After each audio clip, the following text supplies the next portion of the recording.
નમસ્કાર, આપ જોઈ રહ્યા છો ભારત ટાઈમ્સ ન્યૂઝ અને આપની સાથે પરીક્ષાલક્ષી ખાસ રજૂઆતમાં હું છું જાગૃતિ. છેલ્લા કેટલાક દિવસથી આપણે પરીક્ષાનો ઉહાપો જે ચાલી રહ્યો છે, કારણ કે બોર્ડની એક્ઝામ હોય એટલે સ્વાભાવિક છે કે વિદ્યાર્થીઓની સાથોસાથ માતા પિતામાં પણ એક ડરનો માહોલ હોય છે. પરંતુ આ ડરના માહોલમાંથી આપણે બહાર નીકળવું અને એક સુંદર વાતાવરણ ઊભું કરવું, જેથી કરીને માતા પિતા પોતે પણ શાંતિ અનુભવે ને ખાસ કરીને વિદ્યાર્થી કે જે પરીક્ષા આપવાનો છે એ પણ શાંત ચિત્તે સરસ એવી પરીક્ષા આપી શકે, તેના તમામ પ્રયાસો કેવી રીતે કરી શકીએ છીએ આપણે તેની ચર્ચા કરતા હોઈએ છીએ. વધુ એક વખત આપણે ભેગા થયા છીએ અને આ જ બાબત ઉપર આજે આપણે ચર્ચાને આગળ વધારવાના છીએ. ઘણી વખત વિદ્યાર્થીઓ કંઈક અલગ જ પ્રકારની ટેકનિક અપનાવતા હોય છે. એ લોકોને સંગીત પ્રત્યે વધારે લગાવ હોય તો એ લોકો એક મેલોડીઝ તૈયાર કરતા હોય છે કે જેમ કે કોઈક સવાલ છે તો સવાલના જે કી વર્ડ્સ હોય છે, કી પોઈન્ટ્સ હોય છે, કારણ કે ટોપિક્સ અલગ અલગ હોય, પછી એની અંદર પાછું આપણે લખવાનું હોય, તો જે મેઇન ટોપિક હોય છે ને એની એક મેલોડી બનાવતા હોય છે. તો એ કેટલું ફાયદાકારક નીવડે? ચોક્કસ કહીશ. એટલે આપણે વિદ્યાર્થી શું કરવું જોઈએ કે મેં જે હમણાં આગળ વાત કરી કે તમને જે આવડતું પેલા કવર કરો.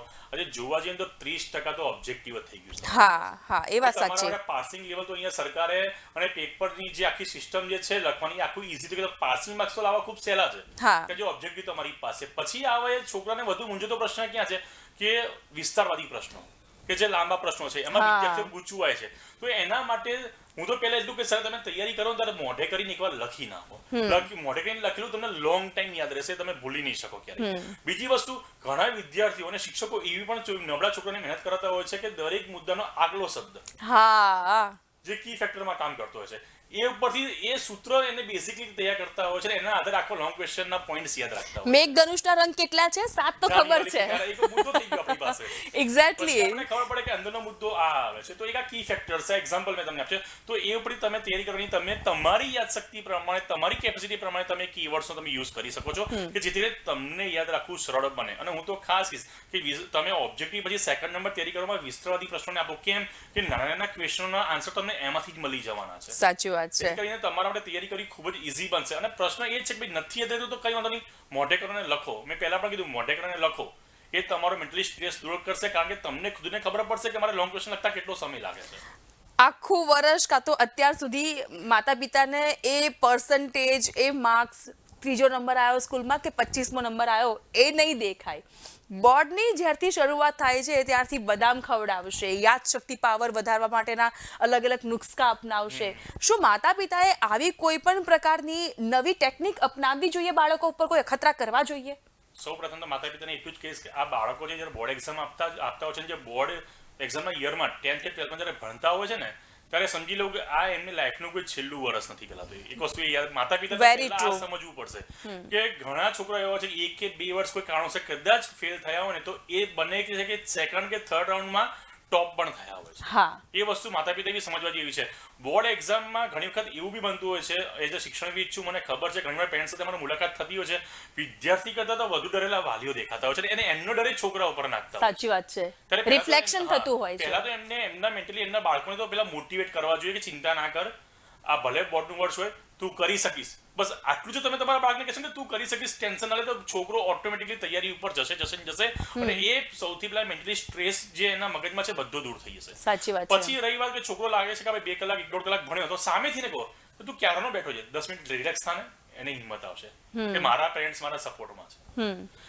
છોકરો 1.5-2 કલાક ભણ્યો, સામેથી આપણે ખબર છે મોબાઈલ છે ને જીવન બગાડે છે, પણ એ સમય દરમિયાન 10 કે 15 મિનિટ એને ગમતી વસ્તુ કરવા. અને કાં તો પછી એવું બની બી શકે કે જો તમારે એને સોશિયલ મીડિયાથી દૂર રાખવો છે, મોબાઈલ જેવા નેટવર્કથી દૂર રાખવો છે, તો એને ગમતી વસ્તુ છે કાં તો કંઈક ખાણીપીણી એવી છે, તમે એને બનાવી આપો કે જેથી કરીને એની કોઈ આડ અસર ન થાય. હેવી એવો કોઈ ખોરાક ના આપો કે એ ઊંઘી જાય, અને કાં તો પછી એને એવી કોઈ દવા કાં તો એવી કોઈ વસ્તુ ના આપો કે જેના કારણે એની સાઈડ ઇફેક્ટ થાય. એટલે આ એક વસ્તુ પણ માતા પિતા કરી શકે છે. સમજવા જેવી છે વસ્તુ એમના માટે, ખૂબ જ સમજવી, કારણ કે એના કીધું ને કે છોકરાઓ કેમ કરીને સ્ટ્રેસ ફ્રી ભણે ને એ વધુ મહત્વનું છે. અત્યારે હવે ગણતરીના દિવસો બાકી છે ને, અત્યારે તમે જુઓ જેટલું છોકરો ભણતો નહીં જાગૃત માતા પિતા જાગતા હશે. સાચી વાત છે. 3 ઘડિયાળ જેટલી પણ હશે એમાં એલાર્મ મૂકતા જ હશે. દિવસમાં 5 વાર પૂછશે આજ તે કેટલું કર્યું. એટલે ભાઈ પરીક્ષા એને આપી છે, એને એના મેનેજમેન્ટથી ચલાવતો. હા, સ્વાભાવિક છે કે તમે કદાચ ભણેલા ગણેલા હોવ, તમારી પાસે નોલેજ હોય, તો આ જમાનો છે પ્રેક્ટિકલ જમાનો છે. છોકરાઓ સાથે બેસો, ડિસ્કસ કરો, તેથી કેટલું કદાચ કેવું બાકી છે, ચલ તું એમાં આમ કરે તો એને એમ ના કહો તું કર જ, એવું કરે ના કહેશો, એને કે તું આમ કરી જો તને ફાવે છે. અને જ્યારે તમે એને આવી રીતના તમે એને કહેશો ને એટલે ઓટોમેટિક બાળક વિચારશે કે ના મારે આ વસ્તુ કરવા જેવી છે. પપ્પાએ કીધું કંઈક હશે તો જ કીધું છે, મમ્મીએ કીધું કંઈક હશે તો જ કીધું હશે. તો એની સાથે એઝ અ ફ્રેન્ડલી નેચર અપનાવો. સાચી વાત છે. એની પર કોઈ હાવ ઉભો થવા દો. અને બીજું, બાળક જ્યારે પરીક્ષા આપીને આવે અથવા બાળક જ્યારે તૈયારી કરે એટલે એ વિચારો ઘરનું વાતાવરણ એકદમ ફ્રી કરી દો એના માટે. સ્વાભાવિક છે કે હવે ઘરમાં એક પેટર્ન ચાલશે 10 વર્ષે બોર્ડ એક્ઝામ 2 દિવસ બાકી હોય ને તો ઘરે રિલેટિવ્સ મળવા આવે છે. હા, ગિફ્ટ શુભેચ્છા પ્રથા બની ગઈ છે. એક પ્રથા બની ગઈ છે. તો આઈ શું કે ધ્યાન રાખજે, બોર્ડ એક્ઝામ છે, તૈયારી કરજે, ચિંતા ના કરતો, એમ કઈ કે ને મેન્ટલી એને એક હથોડા મારી દે છે. સલાહ સૂચનો આપે. બહાર લાવી દો. બરાબર છે. છોકરાને ખબર છે કે મારે શું કરવું છે, એને ખબર છે મારે પરીક્ષા છે, બસ એને એક જ વસ્તુ, આયા છો, હા best of luck, thank good you, luck, કઈ વાર્તા પૂરી, રસ્તે જવા દો, આપણે આપણા રસ્તે આવી જાઓ. એ જાણે છે કે મારા દિવસે મારા બોર્ડ એક્ઝામ આપવા જવાની છે, મારો આ સબ્જેક્ટ જ છે, એ બધું એને ખબર જ છે. આપણે સુખ સવલતથી આપણે આપણા બાળકોને ભણાવીએ છીએ, પરંતુ આપણે છેલ્લા ઘણા વર્ષથી જોઈએ છીએ એક ટેન્ડન્સી બદલાઈ ગઈ છે. તમે જુઓ, રિક્ષાવાળાની દીકરી હોય કે પછી શાક વેચનારનો દીકરો હોય કે પછી કોઈ પણ નાની મોટી રોજગારી મેળવનારો વ્યક્તિ હોય, એનું જ સંતાન ટોપર બનતું હોય છે. બહુ જ મસ્ત પ્રશ્ન મેં આપણે કર્યો છે. કહીશ આ બાબતે ચોક્કસ દરેકને કહીશ. ઘણા છે ને વાલીઓ એવું માનતા હોય કે છોકરાને બોર્ડના યરમાં છે ને તો એને સવલતો આપી, પણ ઘણી વાર સવલતો એને ગેરમાર્ગે પણ દોરી જાય છે. કારણ કે માતા પિતા સવલતો આપી પણ પાછળ ધ્યાન નથી રાખ્યું. સાચી વાત છે. આજે જેમ હમણાં સવાલ પૂછો કે રિક્ષાવાળાના છોકરા છોકરીઓ હોય કે અન્ય ગરીબ શાકની લારીવાળાના છોકરા છોકરીઓ, એ છોકરાઓ ભણે છે કેમ કે એને એના પેરેન્ટ્સનું લાઈવ પિક્ચર જોયું છે. હા, કે મારા પેરેન્ટ્સ મને કેમ કરીને ભણાઈ રહ્યા છે. એના પેરેન્ટ્સે છોકરાને પાસે બેસાડી કે છોકરીને પાસે બેસાડીને એની રિયાલિટી ચેકઆઉટ કરાવી છે કે બેટા આપણે આ હતા ને આ છીએ, આ કેવું જોઈએ. ઘણા પેરેન્ટ્સ એવું છે કે છોકરાને કહીશું છોકરા ટેન્શનમાં હશે, ના, પ્રેક્ટિકલ જેટલા બનાવશો એટલા પ્રેક્ટિકલ બનશે, કામ કરશે. અને છેલ્લા ઘણા વર્ષોથી ટોપરમાં આવનારા છોકરાઓ સામાન્ય ઘરના નીકળ્યા છે. એક્ઝેક્ટલી. અને એ લોકો સારા માર્ક્સ એચીવ કર્યા છે અને એમના ડ્રીમ્સ પણ ટોપર જ છે. કેમ? એને ખબર છે કે જો હું મહેનત નહીં કરું તો મારી હાલત પણ આ જ છે, થવાની છે. અને આવનારા સમયમાં બધા જ વિદ્યાર્થીઓ સારું જીવન જ જીવવા માંગે છે, એ પણ એ જાણશે. પણ ક્યારે કે ક્યાંક એને એવી ઘટના જોઈ છે કે જેના જીવનમાં રિપીટ નથી થતા અને એવા અસરકારક છોકરાઓ એ જ આ સ્થળ ઉપર પહોંચે છે. એટલે સુખ સવલત તમે આપો છો, સુવિધા આપો છો, ધ્યાન રાખો. અને બીજી વસ્તુ સૌથી વધારે મહત્વની અહીંયા દીપક સર એ છે કે તમે તમારા સંતાનને જવાબદારીનું ભાન કરાવો. એને રિયાલિટી કહેવી પડે કે આપણે આ હતા, આ છીએ અને આપણે અહીંયા જવાનું છે. ભલે ધોરણ 12 ની કમ્પેરિઝનમાં 10 નો વિદ્યાર્થી થોડોક નાનો છે ઉંમરમાં, સમજણમાં નાનો છે, પરંતુ તમે એની લેંગ્વેજમાં, તમે એની ભાષામાં એને જવાબદારીનું ભાન કરાવશો તો કદાચ તમારે કોઈ હાઈ ક્લાસ એવા તમારે ટીચર્સ અપોઇન્ટ નહીં કરવા પડે, એજ્યુકેશનલ ક્લાસીસને તમારે શોધવા નહીં જવા પડે. આ બાબતે ચોક્કસ આપને કહીશ અને મારો મુદ્દો થોડો પેચીદો પણ હશે. ઘણી વાર ઘણા પેરેન્ટ્સ એવું વિચારતા છે કે મારો બાબો 10માં છે કે 12માં છે તો પર્સનલ કોચિંગ આપતા હોય. એક્ઝેક્ટલી. રિયલી કહું, પર્સનલ કોચિંગમાં છોકરાને જે ઘણી વાર એવું બને કે સાહેબ શીખવાડે એટલું જ કરતો હશે, પણ અત્યારે અમુક ટાઈમથી જેટલા છોકરાઓ ટોપર થયા છે ને એમાં 5,000 છોકરાનો જે સર્વે આવેલો છે ને એ સર્વે એવું કહે છે કે છોકરાઓ ક્લાસમાં બેસીને ભણીને ટોપર થાય. કેમ કે જ્યારે એક છોકરો ડિફિકલ્ટી અંદર બેઠેલા 15 સાંભળતા છે, 15ની સોલ્વ થતી. હા, પણ 1 કલાકના લેક્ચર્સ હોય એમાં દાખલા તરીકે 10 છોકરાએ પૂછ્યું તો 10 અલગ અલગ ડિફિકલ્ટી જાણવા મળે છે. પહેલામાં તો પર્સનલ જ શીખો છો તમે. સાચી વાત છે. આ વસ્તુ એક નોંધ લેવા જેવી છે. ઘણા વાલીઓ માને છે હું પર્સનલ કોચિંગ કરવા, પણ તોય તમારું બાળક તમને ખબર છે અને આનાર શિક્ષણને ખબર આટલું જ કરશે, એટલામાં જ ચાલશે. નવું જ્ઞાન નહીં મળે. બરાબર. પહેલામાં નવું જ્ઞાન એને મળતું હોય છે. હવે પરીક્ષાના દિવસની વાત કરીએ તો પરીક્ષાર્થીએ પેપર લખતી વખતે ખાસ કરીને કઈ કઈ બાબતોનું ધ્યાનમાં રાખવું જોઈએ? ખૂબ જ અગત્યનો સવાલ છે. જ્યારે તમે બોર્ડ એક્ઝામ આપવા જશો, બોર્ડ એક્ઝામ સેન્ટરની અંદર તમે બેસશો ત્યારે તમારે ખાસ એ વસ્તુ જોવાની છે કે તમારા હાથમાં જ્યારે પેલા આન્સર શીટ આવે ને ત્યારે તમારે એકદમ વસ્તુ એ ચેક કરવાની કે એમાં જે ડિટેલ્સ માગી છે એને ખૂબ જ ધ્યાનથી વાંચવાની છે. એ પ્રમાણે ડિટેલ્સ તમારે ભરવાની છે. તમારો સીટ નંબર હોય, તમારો કેન્દ્ર કયો છે એ હોય, તમારો વિષય કયો છે, વિષય કોડ કયો છે, આ બધી જ વસ્તુઓ તમારે ત્યાં ધ્યાનથી ભરવાની છે. એ ભરાઈ જાય પછી તમારા હાથમાં જ્યારે ક્વેશ્ચન પેપર આવે છે ત્યારે તમારે ક્વેશ્ચન પેપર ધ્યાનથી પહેલા વાંચવાનું છે અને તમારે એ જોવાનું છે ક્વેશ્ચન પેપર હાથમાં કે મને આમાંથી કયો સેક્શન સૌથી સારો આવડે છે. જે સેક્શન તમને સૌથી સારો આવડતો હોય એ સેક્શનને તમે પહેલા લખો, ફૂલ ઓફ કોન્ફિડન્સ. હા, ફૂલ ઓફ કોન્ફિડન્સથી લખો. અને જે ક્વેશ્ચન આન્સર તમે સૌથી સારા આવડતા હોય એનો યોગ્ય સાચો ક્રમાંક મારી અને એ જ તમે ક્વેશ્ચનનો આન્સર ત્યાં લખો. જે નથી આવડતું તમને ખબર છે નથી આવડતું તેની પછી ટાઈમ વેસ્ટ કરવાની કોઈ જરૂર નથી. ઘણા છોકરાઓ શું કરે, ના આવડતું તો વચ્ચે ગેપ છોડે. શા માટે ગેપ છોડે? ખબર છે તમને નથી જ આવડતું તો પછી કઈ વાંધો નહીં, તમે ક્રમાંક લખો. અને ઘણા છોકરાઓ તો એવું બી વિચારતા હોય છે કે નાડે છૂટું છૂટું લખશે. શા માટે? પેપર જે છે એક સિસ્ટમથી લખો. બે સવાલ હોય એના તમે જયારે જવાબ લખતા તો વચ્ચે એક જ લાઈન છોડો. ઘણા સ્ટુડન્ટ એવું કરે 5 થી 6 લાઈન છોડીને પછી નવો નંબર મારી પછી નવો આન્સર લખવાનું ચાલુ કરે છે. એટલે સપ્લિમેન્ટરી ભરાય તો લાગે કે મારે જો હું વધારે સપ્લિમેન્ટરી ભરીશ તો મને વધારે માર્ક્સ મળશે. ના, એ માન્યતામાંથી તો પેલા બહાર આવી જાઓ. તમને જે આવડે છે, જેવું આવડે છે એવું પરફેક્ટ લખો. હા, પછી નવો સેક્શન જ્યારે તમે નવા પત્તા પર ચાલુ કરો ત્યારે જે અડધું પેજ કે પોણું પેજ બચ્યું છે, તમારું પેપર પતી ગયું, તમારી પાસે અડધો કલાકનો સમય પણ છે, તો શું કરવાનું? તો પછી એ જે સવાલનો જવાબ તમને નથી આવડતો તો તમે ત્યાં એ જો કે આમાંથી મને આ સવાલ કયા ચેપ્ટરનો છે, મારી પાસે કેટલું નોલેજ છે, તો એને રિલેટેડ પણ કંઈક લખીને આવો.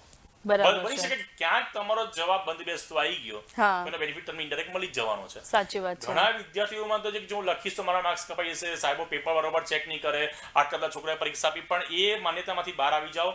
ત્યાં પેપર ચેક કરનારા શિક્ષકો તમને માર્ક્સ આપવા બેઠા છે, કાપવા નથી બેઠા. બરાબર છે. એટલે એ ભ્રમણામાંથી તો પેલા વિદ્યાર્થી વાલીએ બહાર આવી જવાની જરૂર છે. એટલે ખાસ કહું છું કે સવાલના તમામ સવાલ જુઓ, જે આવડે એને એ પ્રમાણે લખો, અને બને તો એક વસ્તુ છોડી ના આવો. અને ખાસ કહું, ઓબ્જેક્ટિવમાં ખાસ ધ્યાન રાખજો. બધાને કહું છું કે ઓબ્જેક્ટિવ લખો ને હંમેશા પૂરા વાક્યમાં લખો. ખાલી જગ્યા પછી ખાલી જગ્યાનો ખાલી જવાબ લખીને મૂકી દેશે, પણ પૂરા વાક્યમાં લખો. મેન પોઈન્ટ છે એને પેન્સિલથી હાઇલાઇટ કરો. જેથી તમારું પેપર સ્વચ્છ દેખાશે. પેપરમાં કંઈક દેખાશે કે આની પાસે કંઈક નોલેજ અને કંઈક વ્યવસ્થિત લખ્યું છે. સાચી વાત છે. તમારું ઇમ્પેક્ટ ત્યાં પડશે, તમારા માર્ક્સ પ્લસ કરી આપશે. સાચી વાત છે. એટલે આ બધી વસ્તુ ઉપર ફોકસ કરી અને તમારે પેપર લખવાનું છે. અને પેપર પતી જાય પછી તમારે પેજીસ ચેક કરવાના છે, સપ્લિમેન્ટરી ચેક કરવાની છે, ક્યાંય કોઈ વિગત બાકી નથી રહેતી, બાકી રહે છે તો એને ફિલઅપ કરવાની છે. ક્યાંય કોઈ પ્રશ્ન લાગે તો તમારા સુપરવાઇઝર જે ત્યાં હાજર છે, ક્લાસની અંદર છે, એનો સંપર્ક કરો, એને પૂછો કે આમાં હું શું કરું, તો તમને ચોક્કસ નોલેજ આપશે. ગભરાયા વગર પરીક્ષા આપવાની જરૂર છે. એનો કોઈ મનમાં કોઈ હાવ રાખવાની કોઈ વિદ્યાર્થી જરૂર છે નહીં. જેમ સ્કૂલની પરીક્ષા આપો છો એમાં બોર્ડની જ પરીક્ષા છે. ફરક એટલો છે કે તમે અહીંયા અલગ સ્કૂલમાં જઈને પરીક્ષા આપો છો. બીજો આમાં કોઈ નવીનતા ફરક છે નહીં. પરીક્ષા આપવા માટે બાળક જાય છે એટલે ઘરમાંથી બહાર નીકળતી વખતે માતા પિતા જોડે હોય ત્યારથી લઈને એ સમય, પરીક્ષાનો કલાક પહેલાનો સમય, પરીક્ષા આપ્યા પછીનો કલાકનો સમય, આ સમયગાળાઓ વાલીઓએ કેવી રીતે રાખવો જોઈએ પોતાનો અભિગમ? કારણ કે સલાહ સૂચનો આપવાના પછી પેપર કેવું ગયું, કેટલા માર્ક્સ આવશે, શું કર્યું, આવું કંઈ થયું હતું, એ બધું પછી ઇન્ક્વાયરી બી ચાલતી હોય છે. જો વિદ્યાર્થી અને વિદ્યાર્થી વાલી બંનેને ખાસ કહેવા માંગુ છું, જો વિદ્યાર્થી પરીક્ષા આપવા જાય છે ને એટલે એને 1 કલાક કે 2 કલાક પહેલા હું તો તમામ વિદ્યાર્થીને કહેતો હોઉં છું કે 2 કલાક પહેલા રીડિંગ જ છોડી દો. ઘણા વિદ્યાર્થીઓ બોર્ડ એક્ઝામ આપવા જાય ને પેરેન્ટ્સ જોડે મૂકે છે તો પાછળ ચોપડી ચાલતી હોય, આમાં વાંચતા હોય, જો એક આ રહી ગયું, આ કરી નાખું, આ રહી ગયું. પણ ભાઈ આખું વરસ ગયું છે. જે તમે નથી કરી શકે, જે નથી આવડતું, મનમાં સ્ટ્રેસ થઈને બેસશો અને જો એ સવાલ આવે તો તમને ટેન્શનમાં આવશો, તમે એની ઇમ્પેક્ટ તમારી બીજા અન્ય 2 સવાલ ઉપર પડશે. સાચી વાત છે. 2 કલાક પહેલા તો એકદમ ફ્રી થઈ જાઓ. વાલીએ પણ પોતાના બાળક સાથે ચર્ચા કરવાનું બંધ કરી દો. અને પેપર જ્યારે લખીને આવે એટલે 1.5 કલાક સુધી કોઈ ચર્ચા જ ના કરજો. હા, જે છોકરો હોશિયાર છે, જેને સેલ્ફ ચેક કરવું હોય તો એ કરી શકે છે. પણ જે છોકરા ખબર છે કે ભાઈ મારો પુત્ર કે પુત્રી મધ્યમ છે, નબળા છે, તેની જોડે ચર્ચામાં જાઓ. ઓકે, કેવું ગયું? સારું, ઓકે, ચલો આવનારું જે પેપર છે એ તૈયારી ચાલુ કરો. બરાબર છે. જે પેપર જતું રહ્યું પછી તમે એની પર ચેકઆઉટ કરશો, સોલ્વ કરશો, એનો કોઈ મતલબ નથી. બેટર છે કે આવનારા પેપરને સાચવો, આવનારી એક્ઝામને સાચવો. તો કદાચ બની શકે કે અહીંયા જે 2-4 માર્ક તમે ગુમાયા, હવે એને સાચવશો ત્યાં તમારા 2-4 માર્ક વધશે. તો એ કોમ્પિટિશન જે થશે, એ કમ્પેરિઝન જે થશે એ તમારી મેચ થશે ને તમારી ટકાવારી, તમારા માર્ક્સ સચવાશે. દીપક સર, એક યુનિવર્સિટી એટલે વોટ્સઅપ યુનિવર્સિટી, બોર્ડની એક્ઝામ આવે એટલે ઘણી એવી અફવાઓવાળા મેસેજીસ ફરતા થઈ જતા હોય છે. ઘણી વખત એવું પણ થતું હોય છે કે સુપરવાઇઝરને ભલે તમે એક્ઝામ પહેલાં ગમે તેટલી ટ્રેનિંગ આપી હોય, તાલીમ આપી હોય, પણ ક્યારેક બની શકે બદલાતી આ સિઝન છે, બદલાતું આ વાતાવરણ છે, એમાં એ લોકોનું જે મિસબિહેવિયર હોય છે કાં તો અગ્રેસિવ નેચર હોય છે એ પણ સામે આવતું હોય છે. ને એવા વિડીયોઝ આપણે જોયેલા છે, નકારી ના શકીએ, આંખો બંધ ન કરી શકીએ. તો આવા વિડીયોઝની અસર, આવી અફવાઓ પર ધ્યાન ન આપવા માટે વિદ્યાર્થીઓને શું કહેશો? હું વિદ્યાર્થીઓને ખાસ કહીશ, આ સમયગાળો ચાલતો જ્યારે આવી વસ્તુ તમારી સામે તેને ઇગ્નોર કરી દો, એને મન ઉપર લેશો જ નહીં. જે કંઈ બીજા સાથે થઈ જાય તમારી સાથે ક્યાં થઈ છે?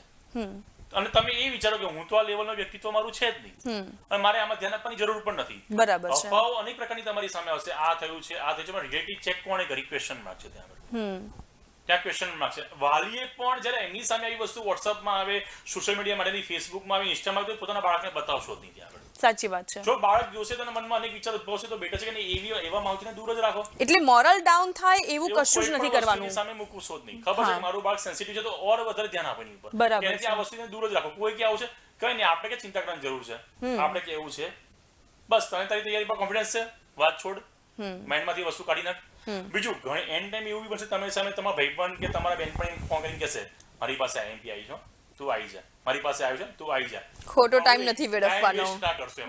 તો અમારી પાસે જે છે સર્વોત્તમ છે, બેસ્ટ છે, એને ધ્યાનમાં આપી અને એ પ્રમાણે જ ચાલો. હજુ મેં કીધું સમય છે, ખબર ના હોય ને તે પોતાના વિશેષ શિક્ષકને પર્સનલી મળી લો, એને મળો, નહીં કે ભાઈબંધ કે બેનપણીને. તો હવે એપિસોડના અંતમાં માતા પિતા અને વિદ્યાર્થીઓ માટે એક સરસ મેસેજ થઈ જાય જેથી કરીને ડર દૂર થાય અને મોટિવેશનલ મળી જાય. ચોક્કસ હું તમામ વિદ્યાર્થીને વાલીને એટલું જ કહીશ કે આ પરીક્ષાને એક ફેસ્ટિવલના માધ્યમથી જુઓ અને એક ઉત્સવના માધ્યમથી જુઓ તમે, કે પરીક્ષા જ્યારે તમારું બાળક આપવા જાય છે તો એ રાખજો ખાલી પરીક્ષાનું કેન્દ્ર જ બદલાય છે, સ્થળ બદલાય છે. પરીક્ષા તો એ જ છે જે તમારો છોકરો 1 થી 9 ધોરણની પરીક્ષા વાર્ષિક આપી અને પાસ થઈને આગલા ધોરણમાં આવ્યું છે, એમ અહીંયા એ પરીક્ષા આપી પાસ થઈને આગળના ધોરણમાં જવાનું જ છે. આ વસ્તુ માઇન્ડમાં ક્લિયર કરાવો. અને તમામ વિદ્યાર્થીઓને પણ કહીશ કે આ પરીક્ષાને કોઈ પણ પ્રકારના ચિંતાગ્રસ્ત લેવલે પર જોયા કરતા તમને જે આવડે છે તે બેસ્ટ છે, તમે સૌથી બેસ્ટ છો, એ લેવલ પર ચાલો. હું તમને એક જ એક્ઝામ્પલ આપીશ. ક્રિકેટના ભગવાન સચિન તેંડુલકર કહેવાય અને આજે બી આખું વિશ્વ એને ક્રિકેટના ભગવાનથી ઓળખે છે. જ્યારે એ વ્યક્તિ એની પ્રથમ મેચ રમવા આવ્યા ત્યારે એ ખૂબ જ ટૂંકા રનમાં આઉટ થઈ ગયા, પણ જો એને એવું વિચાર્યું હોત કે હું કંઈ નહીં કરી શકું તો જે ક્રિકેટ જગતનો ભગવાન ના હોત. અને આજે તમે જુઓ એ ભગવાન ક્યારે કહેવાય કે એને જીવનના નેગેટિવ પાસાને દૂર કર્યા અને એને પોઝિટિવ અભિગમ પોતાના જીવનમાં અપનાવ્યો અને એને મેન્ટલી એ વિચાર્યું કે ના હું જે કરું એ મારા જીવનનું સૌથી બેસ્ટ છે અને મારા જેવું કોઈ કરી નહીં શકે, ત્યારે એ ભગવાન બન્યા. બસ આ જ્યારે થિંકિંગ તમારા મનમાં નાખશો, બરાબર છે કે મારા માટે બધું જ શક્ય છે, ત્યારે તમે દુનિયાનો કોઈ પણ પરિબળ હશે, કોઈ પણ પરીક્ષાનું અંજામ હશે તો એ અંજામ પોઝિટિવ આવશે અને તમે ત્યાં સક્સેસ બનશો. એટલે બધાને પરીક્ષા માટે ખાસ કહીશ બેસ્ટ ઓફ લક, વિના ચિંતા પરીક્ષા આપો. અને માતા પિતાને પણ કહીશ કે આપના બાળકો એકવાર જીવનની કોઈ છેલ્લી પરીક્ષા નથી આપવાના, એને જેમ બને એમ એનો ઉત્સાહ વધે તેવા પ્રયત્ન કરશો. મોટિવેશનલ મેસેજની સાથે રસપ્રદ માહિતી આપી. Thank you so much Deepak sir. Thank you madam, thank you very much. તો બસ હવે રાંધો કંસાર લાપસી, કરાવો વિદ્યાર્થીઓનું મોઢું મીઠું, હસતા મોઢે વિદાય કરો પરીક્ષાના ખંડમાં, પાછા આવે તો ફરીથી મોઢું મીઠું કરાવીને મનોબળમાં કરો વધારો. બસ આપણે તો આટલું જ કરવાનું છે, કારણ કે ખરી પરીક્ષા વિદ્યાર્થીઓની અને માતા પિતાની છે, પરંતુ જીવનની અંતિમ પરીક્ષા નથી. નાસીપાસ થવાનું નથી, આત્મવિશ્વાસમાં વધારો કરવાનો છે અને પરીક્ષામાં આપણે ધાર્યું પરિણામ મેળવવાનું છે. તો પરીક્ષાલક્ષી રજૂઆતમાં હાલ બસ આટલું જ, પરંતુ તમામ દર્શક મિત્રોને ખાસ કરીને વિદ્યાર્થી તેઓના માતા પિતાને ભારત ટાઈમ્સ ન્યૂઝ તરફથી wish you good luck, best of luck.